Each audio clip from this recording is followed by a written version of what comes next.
नमस्कार दोस्तों, मैं हूं राजधानी कोचिंग सेंटर अशोक राजपथ पटना से आपका मित्र और सहयोगी शैलेंद्र। मैंने आपसे बात की थी CSIR के एसओ एग्जामिनेशन के रिगार्डिंग, पेपर 3 के रिगार्डिंग, डिस्क्रिप्टिव के रिगार्डिंग। डिस्क्रिप्टिव को हिंदी में कहते हैं वर्णनात्मक। तो ये वर्णनात्मक के अंदर हम लोगों ने बात की थी कि 3 चीजें हमें लिखनी पड़ेगी। निबंध लेखन करना पड़ेगा, 2 निबंध लिखना पड़ेगा, एक दिए हुए अवतरण का संक्षेपण करना पड़ेगा और एक पत्र या आवेदन पत्र लिखना पड़ेगा। तो आज पत्र लेखन पर हम लोग बात करेंगे कि कैसे पत्र लेखन करें, कैसे आवेदन लेखन करें। अब देखिए, पत्र लेखन जो है, ये पत्र लेखन के अंतर्गत ही एक आवेदन पत्र लेखन भी एक प्रकार है। पत्र लेखन एक पूरा का पूरा एक मुख्य क्षेत्र है जिसके अंतर्गत पारिवारिक पत्र लेखन हो सकते हैं, आवेदन पत्र लेखन हो सकते हैं, शिकायती पत्र लेखन हो सकते हैं। फिर आपको एक कार्यालय से दूसरे कार्यालय के पत्र लेखन हो सकते हैं। मुख्य रूप से इनको 2 भागों में बांटते हैं, अनौपचारिक और औपचारिक। तो पहले बात कर लें अनौपचारिक पत्र लेखन का। अनौपचारिक, इनफॉर्मल लेटर। तो ये अनौपचारिक पत्र लेखन हम कर सकते हैं अपने सगे संबंधियों को, अपनी माँ को, अपने पिताजी को, अपने मित्र को, अपने भाई बहन, रिश्तेदार आदि को। तो इसके भी एक निश्चित फॉर्मेट होते हैं, निश्चित स्टेप होते हैं। अनौपचारिक पत्र लेखन के का पहला स्टेप होता है अपना पता लिखना, जहां से आप लिख रहे हैं। दूसरा स्टेप होता है वो दिनांक देना जिस दिन आप पत्र लिख रहे हैं। तीसरा स्टेप होता है संबोधन देना। चौथा स्टेप होता है अभिवादन करना। 5वां स्टेप होता है बॉडी, निकाय लिखना, पूरा पत्र लेखन करना। और अंतिम और 6ठा स्टेप होता है अभिनिवेदन करना। जैसे सबसे ऊपर अपना पता लिखते हैं, पता लिखने के बाद अनौपचारिक में बिना दिनांक दिए दिनांक लिखते हैं। जैसे 23 फरवरी 2024। उसके बाद संबोधन देते हैं। जैसे सपोज पिताजी को लिख रहे हैं तो पूज्यवर पिताजी। उसके बाद अभिवादन देते हैं तो चरण स्पर्श, गैप रहेगा, वो प्रॉपर मैं बताऊंगा कि आपको कैसे रहेगा। चरण स्पर्श ये चिन्ह रहेगा। अब यहाँ के बाद से बॉडी शुरू होगा जिसे निकाय कहते हैं हिंदी में। कुशल से हूँ, आप लोगों की कुशलता की कामना करता हूँ। अब यहाँ से शुरू किया और फिर कुशल क्षेम से बातें शुरू होंगी। फिर मुख्य विषय पर पहुंच जाएंगे कि क्यों लिखा है, किताब खरीदने के लिए रुपए उनसे मांग रहे हैं आप, या कि भ्रमण पर जाने की अनुमति मांग रहे हैं आप, या माँ की तबीयत के बारे में पूछ रहे हैं आप। बहुत सारे कंटेंट्स होंगे। तो वो पूरा का पूरा बॉडी 2 स्टेंजा में आएगा। फिर अंत में कुशल क्षेम से शुरू किया और अंत में प्रणामापाती से उसका अंत होगा। मेरी ओर से माँ को प्रणाम, और छोटों को शुभाशीष कहिएगा। इसके बाद 6 स्टेप जो है अभिनिवेदन, मतलब आपका प्यारा पुत्र, आपकी प्यारी पुत्री, जो कहना है नीचे अपना नाम। तो ये आसान सा तो दिखता है लेकिन है नहीं। ये इसमें फॉर्मेलिटी की जरूरत नहीं होती है यद्यपि, इसलिए इसको इनफॉर्मल कहते हैं।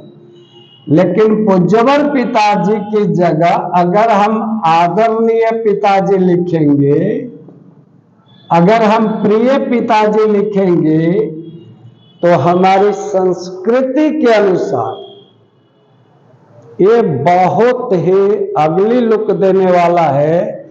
हमारा परीक्षक इसे सहन नहीं करेगा और कहेगा कि विद्यार्थी को पत्र लिखने नहीं आता है। तो किसको क्या संबोधन करेंगे, क्या अभिवादन देंगे? खास बात यह है कि बड़ों को भी संबोधित करना है, छोटों को भी संबोधित करना है, अभिवादन बड़ों को भी देना है, छोटों को भी देना है। तो कुशल क्षेम से शुरू करना है, फिर अभिवादन से लास्ट करना है, फिर अभिनिवेदन अपने बारे में लिखना। जैसे मित्र को लिख रहे हैं तो तुम्हारा मित्र, ये अंतिम अभिनिवेदन है। लेकिन इसमें कई स्टेप हैं और समस्या और भी है कि प्लेन पेपर पर आप लिखेंगे तो किस तरह से लिखेंगे, रूल पेपर पर लिखेंगे तो किस तरह से लिखेंगे, अगर कमीशन बॉक्स देता है तो किस तरह से लिखेंगे। ये सारे टेक्निक आपको ठीक से सीख लेने चाहिए और फिर उस पर जैसे संबोधन, अभिवादन, प्रस्तुति का ढंग, अभिनिवेदन, सारी चीजों के एक दस्तूर बने हुए हैं। वो पूरे दस्तूर को आप पक्का कर लीजिएगा, तब पत्र लेखन के अंक आपके अच्छे आएंगे, अन्यथा कुछ अंक आ जाएंगे। एक बात और है कि पत्र लेखन की भाषा सरलतम होती है। तो सरलतम भाषा कौन सी होगी, कैसी भाषा का हम प्रयोग करेंगे कि वह होगा। फिर दूसरा क्षेत्र जो है आवेदन पत्र लेखन का है। तो वीडियो को हम लिख रहे हैं तो कैसे हम उसकी शुरुआत करेंगे, फिर हमें अपना पता देना होगा। यहाँ दिनांक हमने बिना दिनांक दिए हुए लिखा है 23 फरवरी 2024, लेकिन जब आवेदन पत्र में हम लिखेंगे तो ये दिनांक हमें लिखना पड़ेगा। दिनांक लिखकर लिखना पड़ेगा 23/2/2024। यहाँ अगर हम फरवरी लिखते हैं तो बहुत बड़ी गड़बड़ी का सामना करना पड़ेगा हमें। आपको हो सकता है बहुत सारे शिक्षक नहीं बताएं, हो सकता है कि बाजार में जो पुस्तकें उपलब्ध हैं उनमें ये फॉर्मेट आपको फॉर्मल में भी दिख जाए, लेकिन जो एनसीईआरटी का जो पक्का पैटर्न है वो पक्का नहीं होगा तब तक केंद्रीय परीक्षाओं के, सेंट्रल सर्विसेज के जो एग्जामिनेशन है वो एनसीईआरटी को फॉलो करते हैं। दूसरे फॉर्मेट में अगर आप पत्र डालेंगे तो आपके अंक ऊंचे नहीं आ सकते हैं। तो ये बहुत ध्यान देना है कि सेवा में कहाँ लिखना है, श्रीमान कहाँ लिखना है, महोदय कहाँ लिखना है, महाशय कहाँ लिखना है। अब नीचे हम लिख देते हैं आवेदन पत्र में आपका एक जागरूक नागरिक। तो ऐसा चलता नहीं है, आपका भवदीय हम लिख देते हैं और किताबों में आप देख लीजिए आपका भवदीय लिखा हुआ है, लेकिन मैं विनम्र निवेदन करना चाहता हूं कि आपका भवदीय का प्रयोग भूतो न भविष्यति, न पहले सही हुआ है न बाद में कभी होगा, क्योंकि दोनों समानार्थी हैं। जो अर्थ आपका है वही अर्थ भवदीय है। तो या तो भवदीय लिखेंगे या आपका लिखेंगे। अब आपका विश्वासी कहाँ लिखेंगे, प्रार्थी कहाँ लिखेंगे, भवदीय कहाँ लिखेंगे, आपका कहाँ लिखेंगे? ये बहुत सी बातें हैं टेक्निकल जो आपको ठीक से सीखनी पड़ती है और ठीक से समझना पड़ता है। सारी किताबें पुस्तक नहीं होती है। मैं किसी का कोई विरोध नहीं करता, विनम्र अनुरोध करता हूं। आप बच्चों का हित चाहता हूं तो मैं चाहता हूं कि आप सुनिश्चित हो लें कि आप सही फॉर्मेट पर हैं और आपका लेखन ठीक हो रहा है। अगर आप स्वयं से सुनिश्चित हो जाते हैं तो बहुत सुंदर बात है। पिछले वीडियो में भी मैंने कहा था कि विद्यार्थी खुद से तैयारी कर लेता है तो सोने में सुगंध है।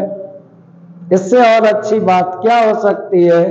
लेकिन आपको कोई असुविधा होती है तो बहुत विश्वसनीयता के साथ, प्रामाणिकता के साथ आपके सहयोग के लिए मैं यहाँ खड़ा हूँ और राजधानी कोचिंग सेंटर आपको एक विश्वसनीय सामग्री देने का वादा करता है। तो ऐसी कोई जरूरत हो आपको तो कल से संध्या 5 बजे से हम ऑफलाइन क्लास शुरू कर रहे हैं और रात्रि 9 बजे से ऑनलाइन क्लास शुरू कर रहे हैं। कल शनिवार 24 तारीख से। मैं शैलेंद्र आपके लिए बहुत शुभकामना करता हूं और आपकी तैयारी अच्छी हो इसके लिए ईश्वर से प्रार्थना करता हूं। मेरी शुभकामना है और असुविधा होने पर आपका स्वागत है। मैं आपकी मदद करने के लिए यहाँ उपलब्ध हूँ। इन्हीं शब्दों के साथ बहुत धन्यवाद।